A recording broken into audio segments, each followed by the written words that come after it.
Good afternoon, and thank you for joining this special interest webinar, Safety Protocols, Managing Emergency Preparedness in Your Downtown. Before we begin, I would like to go over some instructions on how to participate today. You'll notice on your screen the viewer window is to the left and the control panel is on the right. The orange arrow allows you to open and close the control panel as you wish.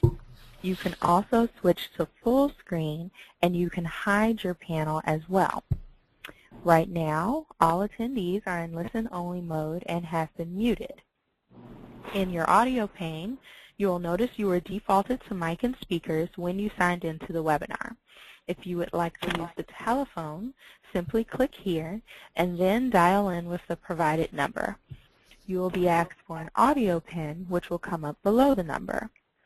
In the questions pane, you can type in questions when you have them, and you have the ability to raise your hand. This webinar is being recorded, and a link to the recording will be sent within 2 to 4 business days. Lastly, if there is anyone watching this webinar with a group, please write into the questions pane and let us know how many people are with you today. I would like to introduce Peggy Ducharme, the Executive Director of the Downtown Rideau BIA in Ottawa, Ontario. She will be providing us the introduction detailing the idea for this webinar from the Canadian Issues Task Force out of the shooting at Ottawa's Parliament Hill. She also sits on our Board of Directors. Peggy?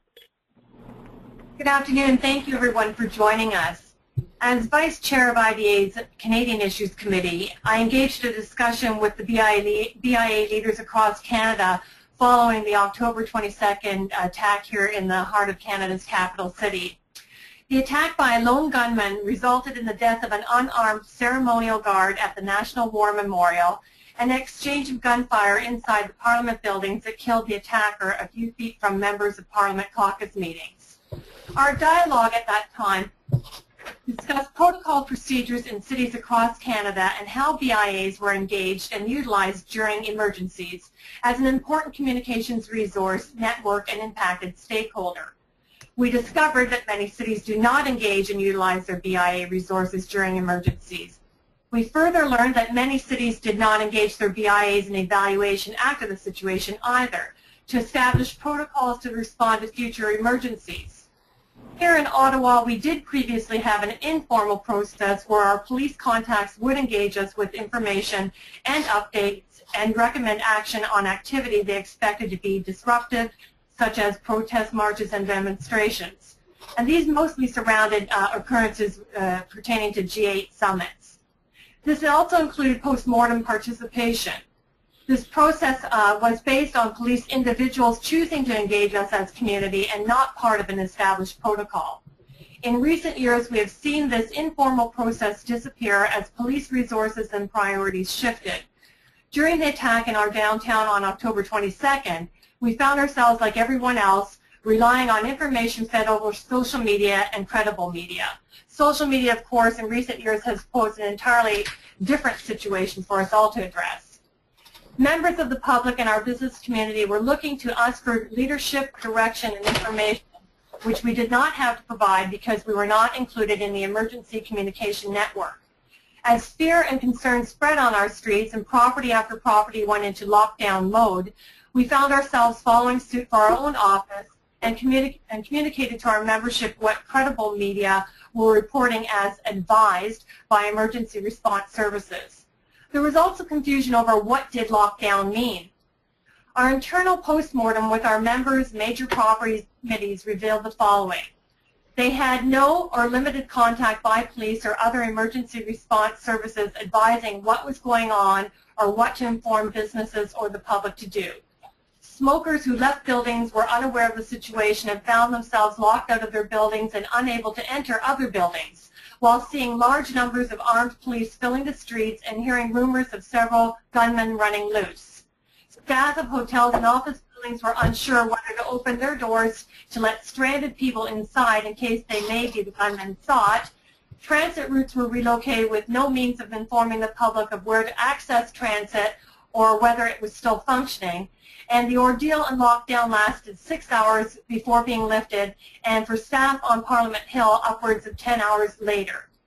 Our BIA felt that we could have played a more useful role in informing and advising our members and the public. We are working with the Canadian Issues Committee of IDA and our Canadian BIA leaders across the country to develop an emergency response downtown protocol model as a point of discussion to engage our individual communities into establishing protocols that include BIAs and our resources during times of emergency. So I, for one, on behalf of our committee and BIAs across Canada, I'm very interested in today's discussion so that we can take this information and hopefully build it into the model that we are developing. Thank you. Thank you so much, Peggy, for that background on our webinar today. Our first presenter is going to be John Wiebenson, the Deputy Executive Director of Operations at the Georgetown BID in Washington, D.C. He currently oversees the public space improvement, cleaning, and maintenance programs at the Georgetown BID. This includes maintaining sidewalks, painting light poles, emptying trash cans, managing a public space recycling program, and doing other work to enhance Georgetown's public space. In addition, John administers Georgetown's flower basket and landscaping programs as well as its public safety programs. John, thank you so much for being able to join us today, and you can begin the presentation when you're ready. Great. Thank you very much. So as stated, I'm here in Georgetown in Washington, D.C. For those who don't know, it's a highly retail-driven business district. We have about 460 retail businesses in about a 1.5 mile square area. And one of the things that we've always struggled with is how to keep everybody communicated. And so we have about 60% of our businesses are local, 40% are national chains, and they all have a variety of resources, capabilities, and sort of policies that come into play when trying to share information and get information. So we've been working over a number of years with several law enforcement agencies, from our local police officers to our Homeland Security agencies in D.C., to find a device that would work not only with emergency stuff but also general public safety concerns, because people were always finding either inaccurate information or information that was too late. There are a variety of tools within DC's system with text alerts and email alerts, and we wanted something that was a little faster, that would be able to get people real-time information as quickly as possible. And so sort of the brainchild came up with actually an app that's a mobile phone-based app called GroupMe. We looked at a variety of different tools, from phone trees to email lists to listservs, and nothing seemed to work the way we liked it. And so coming across this app called GroupMe, we started with a small number of businesses and police officers who are all kind of, yes. John, if I can interrupt you for 1 second. Yeah. If you could just open up your presentation to full screen. Oh, okay, sorry about that. No, it's no problem. Thank you so much. Sure. And so we needed to find something that was quick and effective and also inexpensive, that would allow businesses to talk to each other, MPD and other sort of emergency officials to share information quickly and effectively. And so we started with this sort of pilot program back in April of this year, and we only had 10 businesses and about 6 officers that all agreed to come on and try this out. And it really sort of blossomed from there. We sort of took this program and sort of developed into a large-scale sort of public safety program for us that included training for both the officers and the businesses that wanted to be involved.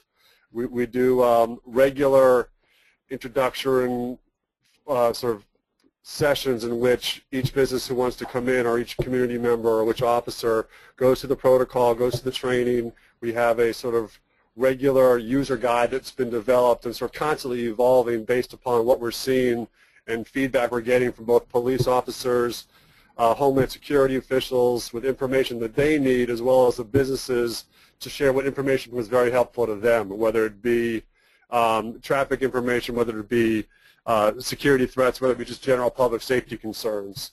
And from that, it spawned into additional regular public safety meetings, which has been very effective for our businesses to be able to sort of talk to each other about what's going on, talk to police officers about what's going on. We set up security briefings, become relevant to our businesses. So when there was an Inspire magazine threat that specifically called out parts of our business district, we were able to bring in Homeland Security and do a presentation to the interested businesses that wanted to be able to learn about this, ask questions, get information.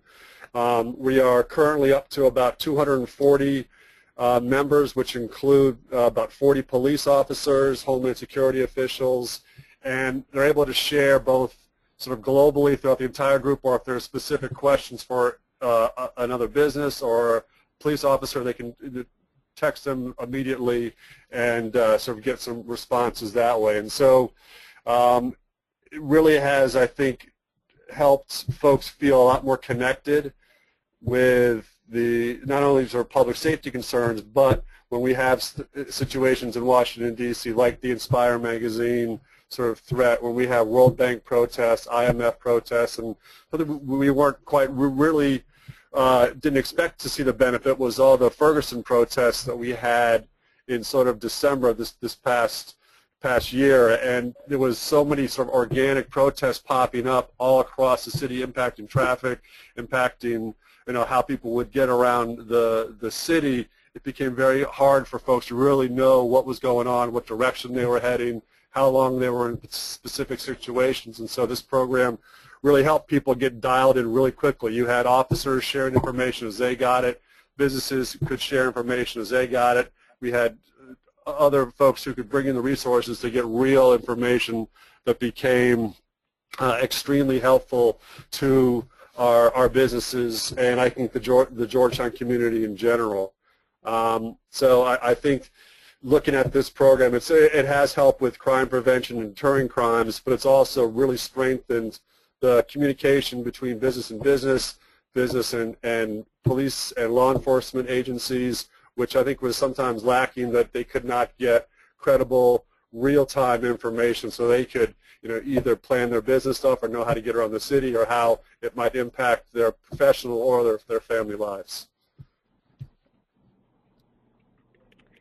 Great. Well, thank you so much, John, for your presentation. Our next presenter is going to be Dave Jones, who is the security consultant for the Downtown Vancouver BIA. Dave has served in the Vancouver Police Department for 30 years and is now the district commander. He also was the Director of Crime Prevention for the Vancouver BIA for 13 years and has now graduated to the Security Consultant position, which he has been in for about 4 years. Lastly, Dave is ISC trained level 400. So, Dave, thank you so much for being able to join us today. You can begin your presentation when you're ready. Okay, thank you. I'm no longer a district commander. That was some years ago, and it's ICS 400, so that's the Incident Command System. And I'm taking you here to a first screen here because John gave us a little overview of the city, so I think maybe I need to give some people a little overview of Vancouver BIA. Vancouver's population is about 700,000 to 800,000 people. We're in about a 1.3 to 5 million metropolitan area. The Downtown Vancouver BIA is one of 23 BIAs, and it's the largest. It's 90 square blocks with over 8,000 businesses and represents north of about $5 billion in property assets. You're looking here at the home screen for the DVBA, which I'm now going to close and get on to the presentation.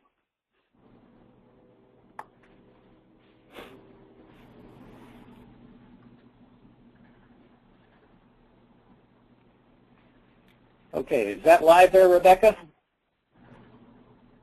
Yes, it is. Thank you. Okay, thank you. Okay, Vancouver's had a fair number of experiences with, I guess, significant events. The picture you're seeing here is from 2011. Vancouver's a hockey town, and if our team doesn't win, we apparently go crazy. In this case, fires and people flood the streets and cause all kinds of chaos. This was the most well-documented riot in Vancouver's history, with literally thousands of people taking videos, which were assembled, and over 200 people were eventually charged with various things. They started to get into social media in Vancouver around this particular period of time. They had people who were monitoring Twitter feeds, and early in the day they began to get the impression that things were not going to go well in Game 7, win or lose, that a significant number of people were heading downtown for the riot. To find that out is a little late in the day because your resources are already applied, but certainly the capability was there to learn earlier on what was being planned.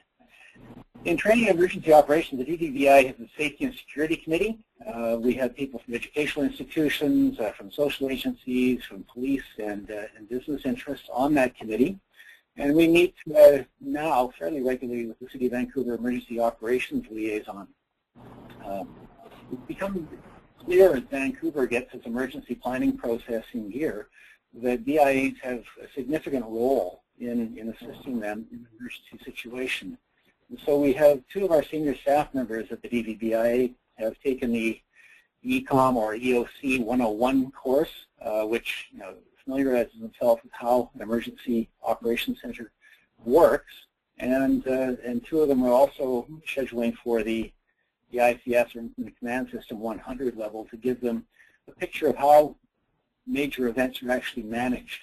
This is the first time, at least in Vancouver, that a BIA has been offered a seat at the Emergency Operations Center during a major incident. And while we haven't had one yet, the training and development process is in progress to do that, and we'll see how that works. Because BIAs have quite a list of people that they can reach out to. They can help develop protocols. They can be involved in actions to support involvement in an EOC. And at the table in extended emergencies, we needed to have more than one person who was trained, because emergencies don't just stop because the person's tired and wants to go home and go to bed. They have to continue on, and so you need to be able to swap people out. And we're beginning to explore something called ecosec.net, which is a geofencing tool that I'm going to demonstrate to you in just a second. It's very useful for finding out what's happening in your area, and during an emergency or some sort of disaster, you may be able to get additional information by linking into this network if your power is on and if the internet's working, to see what's occurring, which may help you in your relationship with the police in assisting them in providing people access to credible information, timely information, and accurate information. So we're also in the process now of promoting a business continuity plans amongst our members. This has been a long process, because before you can really, well, you can certainly do a business continuity plan, but before you can integrate it with an emergency or disaster plan, the local authorities have to have formalize what that disaster plan actually looks like, and that's just happened in the last few months in Vancouver, and so we'll be working on that a little bit further. The ecosec.net is a product, and there's other ones out there that I'll show you in just a second here. So we have two distinct situations that we're concerned about. One is a long-term emergency operations center involvement, so prolonged disasters. I think in Canada, the most recent one was the Calgary floods that went on for days and days and days. And then we have the acute emergency situations like the Ottawa tragedy that we're just talking about. And the Moncton RCMP, 3 officers were shot and killed by a heavily armed man who was wandering through the streets of a small town for hours and hours. And people were actually taking social media pictures of them and posting them. What they didn't know was that the suspect was also watching Twitter, and he was hunting police, but had he been hunting anybody else, he could have seen where that picture was taken and known who took it and attacked that person. So social media is a very, very challenging piece to integrate into disaster and emergency planning. But we've been establishing relationships early with police and emergency planners, and maintaining them is crucial, because once you've established a relationship, it has a shelf life of about 2 to 3 months. And if you're not constantly connecting with those people, things tend to fall apart. So you need to determine where you're going to get information before you can be of assistance here, who you'll communicate with, when and how, and have a real inventory of what resources are available to you, and what you're going to do if the internet is down, what then, how you're going to do it. Emergency people tend to run, attack, or freeze, and BIEs need to be people that are there to be on the offensive on behalf of their businesses during these types of incidents. This is one way. This is a quick screenshot of EchoSec, and I just did it yesterday. I just geofenced a little area at our downtown central core. And what you're seeing there is all of the social media that came out of there over a 7-day period, from Foursquare, from Flickr, from Twitter, YouTube. I don't see a YouTube up there, but if YouTube had been done, anytime anybody broadcasts while they're on their cell phone network, if they've left their location services on, then that message shows up in products like this. And you can learn an awful lot about what's happening in your district. For instance, this is just a few of the symbols that you saw there.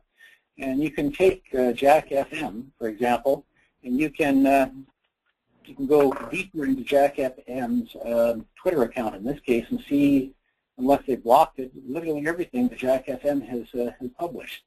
The same thing with Nicole Denley down there, who's showing her dinner on the bottom right. You get a chance to learn everything you can about Nicole Denley. On this particular occasion, though, it means that somebody was downtown in the last few days taking pictures of police vehicles and police officers.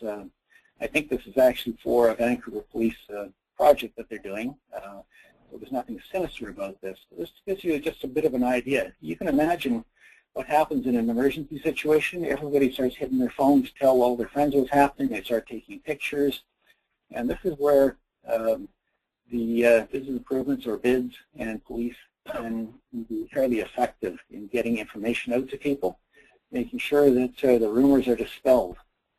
So the police and others are going to be using social media, but my discussions with police, 9/11 is still in the early stages where they want their information to be coming in. They're not going to be monitoring social media to take reports or act on information. It's just way too time-consuming and difficult to get accurate information, and they need to operate on accurate information where you can actually talk to the people. That doesn't mean that they won't be doing this in the future. It's just right now they find it challenging. Recently, last year, in BC, they opened a real-time intelligence center. In the United States, this is sometimes referred to as fusion centers, and I think there's over 70 cities in the U.S. that have these things. These are manned 24 hours a day. And in any emergency or acute situation or disaster situation, this center goes into gear to produce intelligence for police, whether it be a homicide, a riot, an Amber Alert. They start to look at all of the social media, and they have trained analysts on site to begin to prepare information for police. The police are then in a position, and they are the host of the event, if you will, and it's their responsibility to begin sending information out. I think one of the classic examples was in Calgary. Calgary had a flood here that lasted more than a week. And they, in the first day, were using Twitter to tell people where to avoid, what bridges were at risk, what to do, where to get information, where to go for assistance. And in the first day, they actually ran out of their Twitter account. Twitter shuts you down if you do too many tweets a day, which is something they didn't know. And they had to then use individual police officers' Twitter accounts to reference the event. Interesting and quick response on their part. That went on for literally well over a week. So BIAs, when connected to the police departments and have a relationship with them, I think the goal really is to see, how are we now? We are aware of an emergency. We are now going to begin reaching out to who we can reach out to on behalf of emergency services and tell them where to go to get credible, accurate information. And that's probably going to be police social media in some instances. And we're also really not big fans of the overall media. They tend to report a lot of things that aren't really happening. And so getting this credible information out is absolutely vital, and we want to make sure that we refer people to the most credible resources that we possibly can.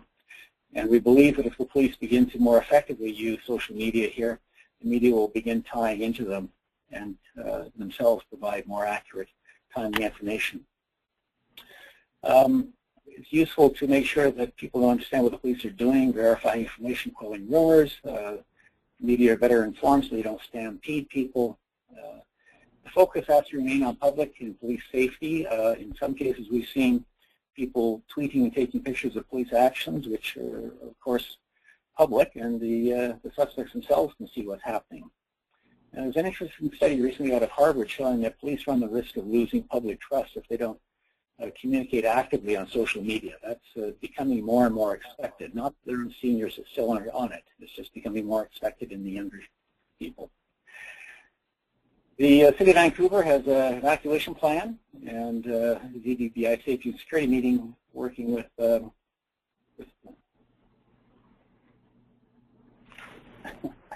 it looks like my slide on this one went north, so I'm going to ad-lib this one. So our process for an evacuation is to assist our businesses in understanding that there is an evacuation procedure on, and that's reaching out again to them through our lists and means of communicating. Depending on the nature of the disaster, we have ambassadors and loss prevention people that can actually go door to door if necessary in some instances. And our evacuation plans are fairly well developed within the city, and they're the responsibility of the police fire to implement. We discovered that reoccupying the site is a more complex issue actually than evacuating. Most people know how to run away. Not a lot of people know how to actually reoccupy an area. And so this is why we've begun the process of getting people trained in emergency management and being clear on what it is we're actually doing and how we can assist in emergencies.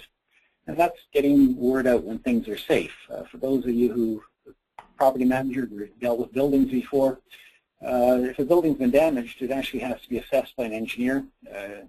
The city or other government authorities probably don't have the resources to do them all, and so different buildings have to have relationships with structural engineers to determine if the building is in fact safe to re-enter, who re-enters it, what equipment they need to re-enter it to determine it's safe, and then how they communicate when people can begin to come back into the building or back downtown.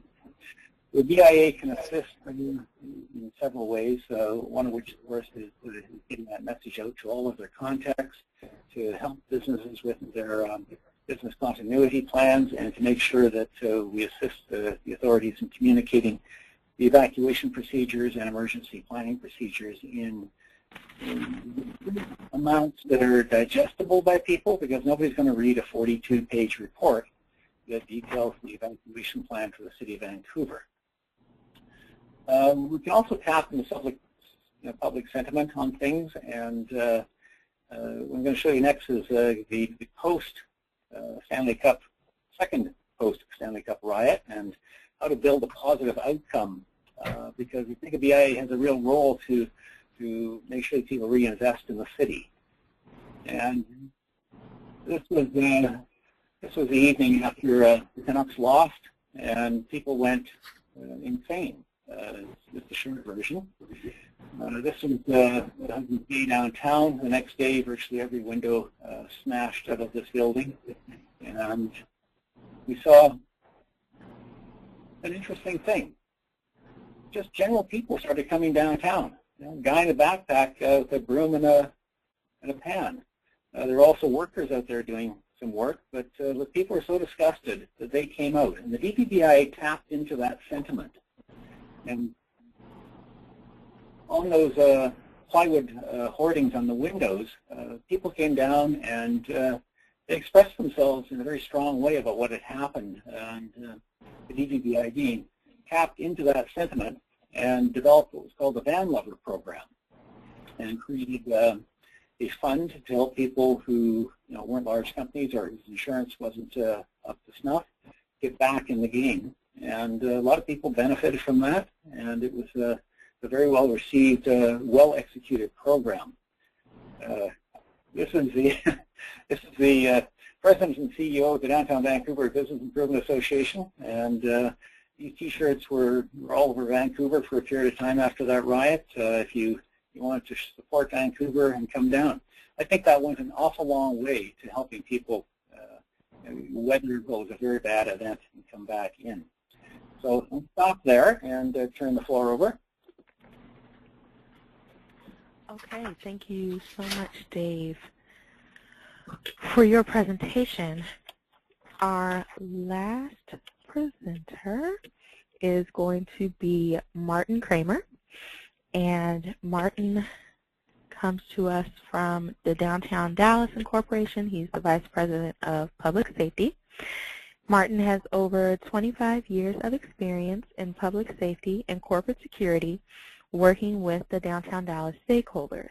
He also serves on Downtown Dallas's Public Safety Committee and is a board-certified protection professional. Martin, thank you so much for being able to join us today. You can begin the presentation when you're ready. Okay, the Dallas Emergency Response Team is a communication network that was developed about 15 years ago after the experience we had in North Texas in Fort Worth when they were hit by an F4 tornado. We realized that shutting down a central business district for 4 days and not letting any private sector members back inside the area was a problem. So our emergency network was established, which is a partnership between 600 downtown members that are responsible for about 150,000 people that work and live in the downtown area. Our goals of the organization was to work on a communication alert system, develop a perimeter access procedure, and then also working together the public and private sector to follow up on the disaster afterwards. Our alliance, really, it's private sector members and then state, federal, and local law enforcement and emergency responders. We've come a long way in really meshing the private sector emergency plans with the city emergency plans to make sure that when it comes to evacuations, lockdown procedures, things of that nature, that we're all on the same page and we don't end up in a situation where one building or corporate plan doesn't really work with the city's evacuation plans or for a lockdown situation like active shooter or some of the things that have happened recently. Right now we're using three platforms to communicate with our stakeholders. We have a website.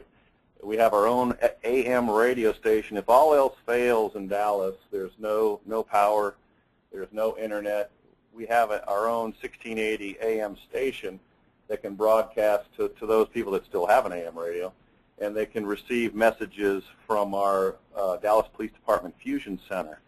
Typically our messages go out now on a system called Rapid Notify, which is a web-based system that sends out alerts to our stakeholders by email, text, and through social media.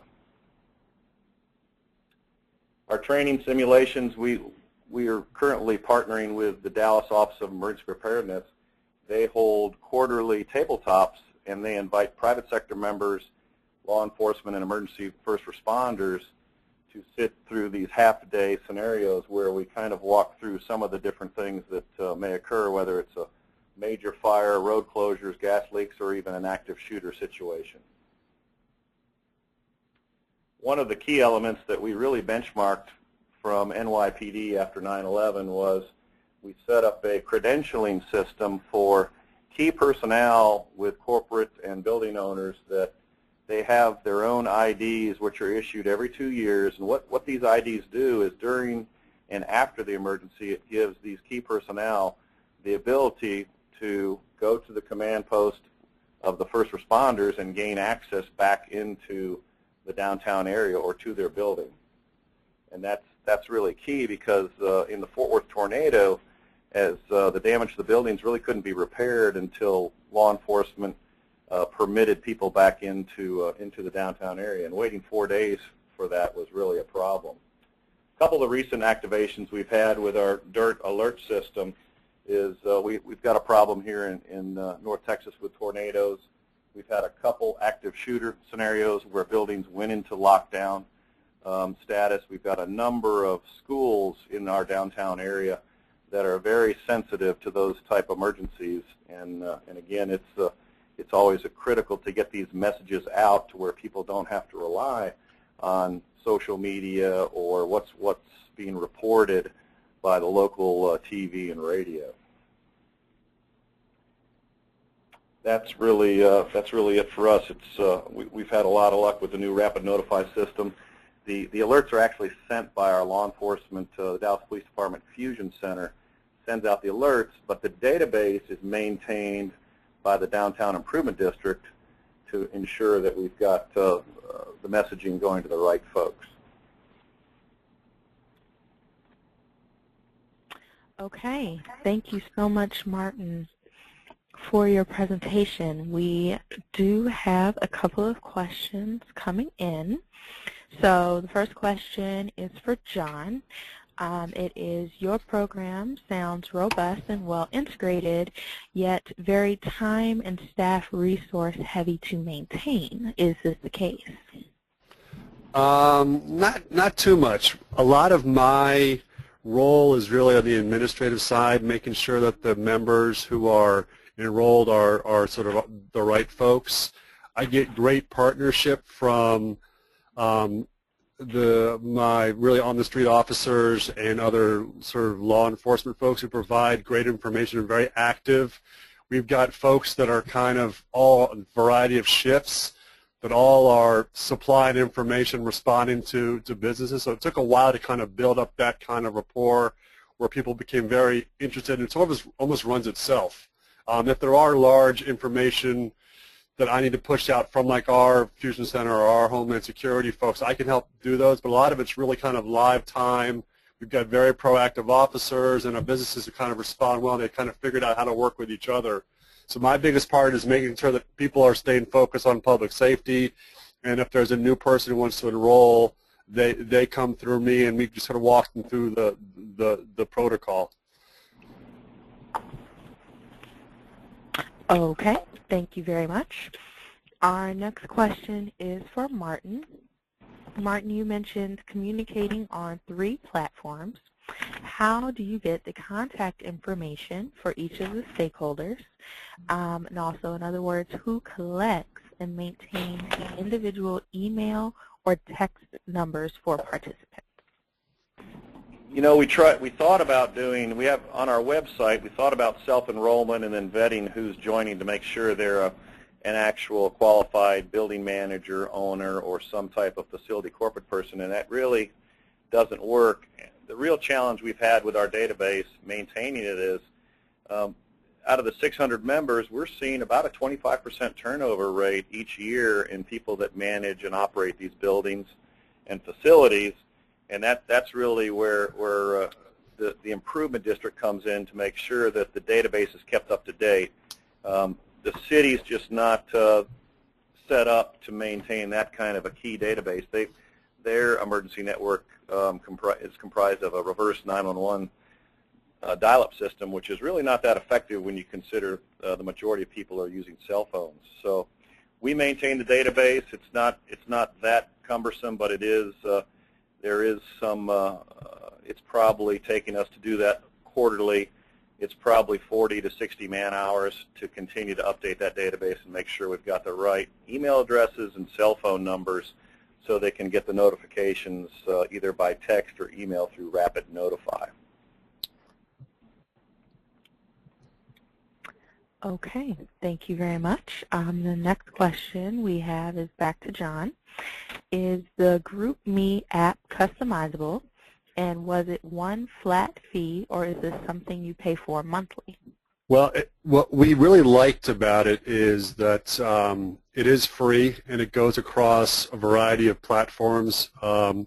Folks can, usually we have them start on a phone, and it can be an Android phone, an Apple phone, I think a Microsoft phone, but it also is something that folks, once they've enrolled, they can go on their desktop or tablet and do it there. So we had store policies that limit holding phones on their floors, especially in retail establishments, but just open up the doors for more ways to do it. And we actually have been able to talk directly with GroupMe to sort of be able to customize it a little bit by ourselves. We can do videos, we can do pictures, and I think they've been pretty flexible with us as we have had different requests to be able to work with us. We've been sort of customizing it kind of at our needs. It's sort of been a constantly evolving program. We get great feedback from both our members and from the law enforcement officials who are sort of joined in this group about what they'd like to see improved or changed or tweaked based upon kind of how it's being used and sort of what we're seeing as needs change. Great, thank you very much. Our next question is for Peggy. Peggy, where were you during the shooting and what were you doing specifically? Well, for me, the timing couldn't have been worse. I was, my office is pretty much right within the area of activity, and I have, we're a three-person full-time office in seasonal, which we weren't in season at the moment. So I had two staff that were relatively new to our organization, and I was on the other side of downtown, but still close to the activity. With a bird's eye view from a rooftop banquet room attending a media conference that, of course, was canceled. So one of my priorities, of course, was my new staff not knowing how to manage the situation in my absence. So I had that going on. I also had a good view of all the ground activity that was taking place.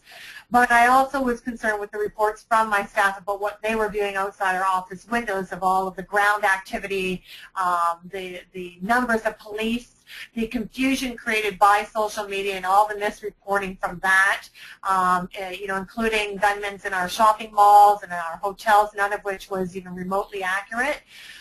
So there was all of that to deal with. So it was frustrating that I wasn't here to help staff. I wasn't here to be more hands-on in what messaging was going to our businesses or even possibly to engage any of our police officers that may have been in the field.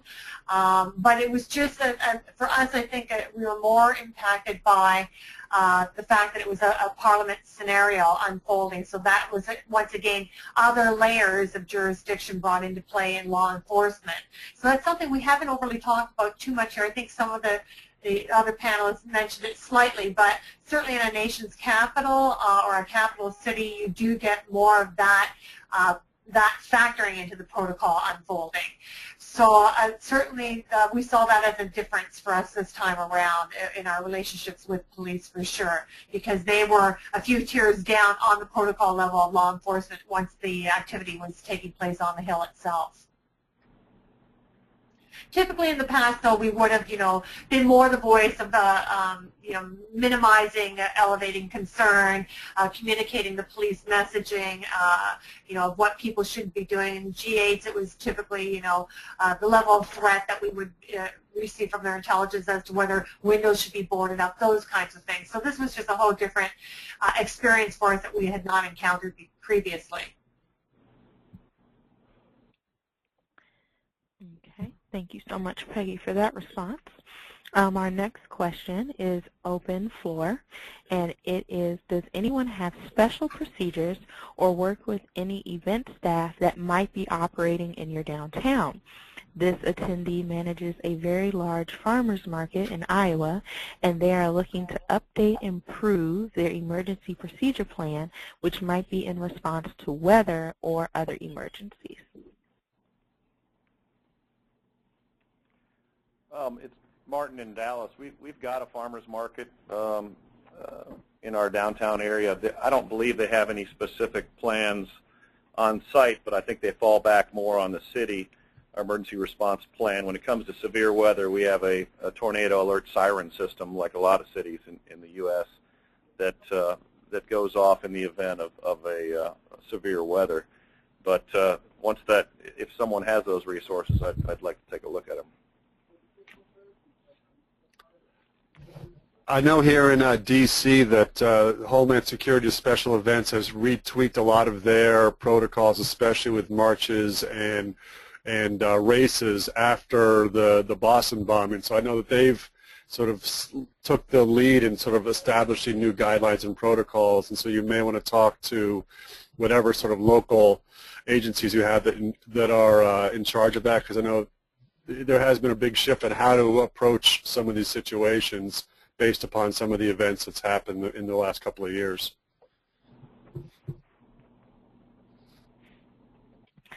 Dave, did you have anything to add? No, I think that that comment is correct. That we need to have a look at what the city's actual plan is to understand how they fit within it. We don't have a specific similar type of market in our area. Great. Okay, well, it looks like that was our last question. If anyone does have any other questions, or if you think of something later, please feel free to send that question to me by email, and I will make sure it gets sent out to all of our presenters today, and the answers will be sent along with the link to this recording when it is available. Want to thank all of the attendees for joining us today. Please join us again for our Best Practices webinar, From Events and Programming to Data-Driven Economic Development. It is a Best Practices webinar, and it's going to be with the Wichita DDC. That is on Wednesday, January 28th at 3 p.m. Eastern. Once again, this registration is now open in our web store. Once again, this recording will be sent to you within the next 2 to 4 business days, and I hope everyone has a great day. Thank you again to Dave, John, Martin, and Peggy.